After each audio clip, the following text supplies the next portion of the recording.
পরানো ভরে আত্মা জ্ঞান না হইলে পাবি না জানে।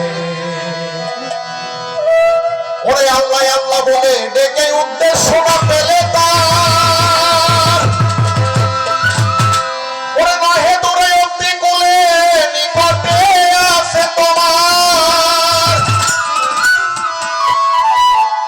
আল্লাহ আল্লাহ বলে ডেকে মানুষ উদ্দেশ্য না পেলে তার, আমার মধ্যে আল্লাহ বাহিরে ডেকে পাওয়া যাবে?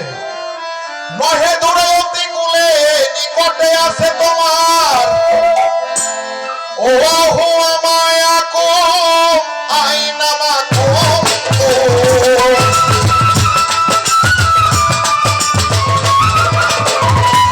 ও হুয়া মায়াকুম আইনা মাকুম।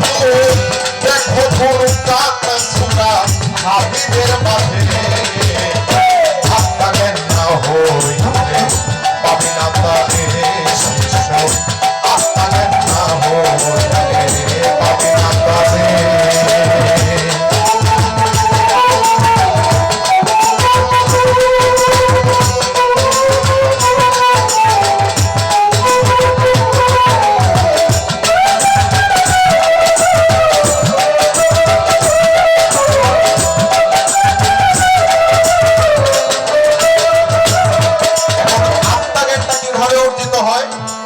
আমার মধ্যে তো সবকিছু আছে, যা আছে নিখিল ব্রহ্মাণ্ডে, তা আছে আমার দেহ ভাণ্ডে। এখন আমার দেহের মধ্যে কোথায় কি আছে না আছে আমি কি একা একা কি জানতে পারবো, বুঝতে পারবো? যারা যে বিষয়ে জানে তাদের কাছ থেকে সেই বিষয় আমাদের জানতে হবে। যারা যে বিষয় জানে তাদের কাছ থেকে আমাদের সেই বিষয়টা বুঝতে হবে। এটা হচ্ছে আপন আপন মুর্শিদ। এই মুর্শিদটা আমাদেরকে সেই আত্মদর্শনের পথটা বাতলিয়ে দেবে, আমাদেরকে বলে দিবে যে আমার দেহের মধ্যে কোথায় কি আছে, কিভাবে আমি এক আত্মদর্শন লাভ করব। কি সুন্দর দেখো শিষ্য কোরআনের বাণী,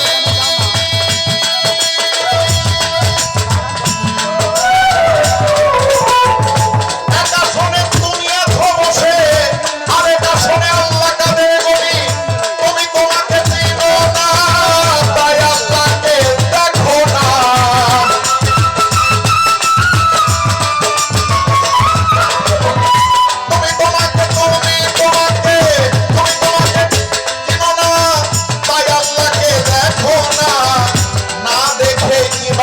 হবে বলো কোন প্রকারে।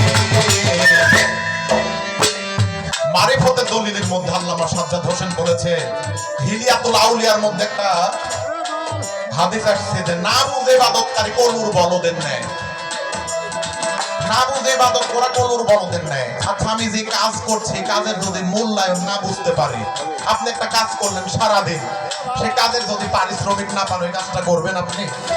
যখন ওই কাজের মূল্য পাবেন, ভিত্তি যখন দাঁড়াবে, তখন আপনি সেই কাজ করবেন।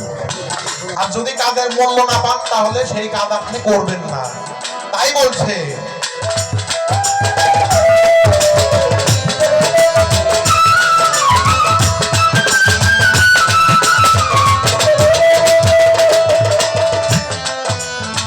নাহানু আকরাবু ইলাইহি মিন হাবলিল ওয়ানি, সোরাকা হাতে করো তত্ত্ব তৌহিদ।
জারিয়াত সূরাতে 56 নম্বর আয়াতে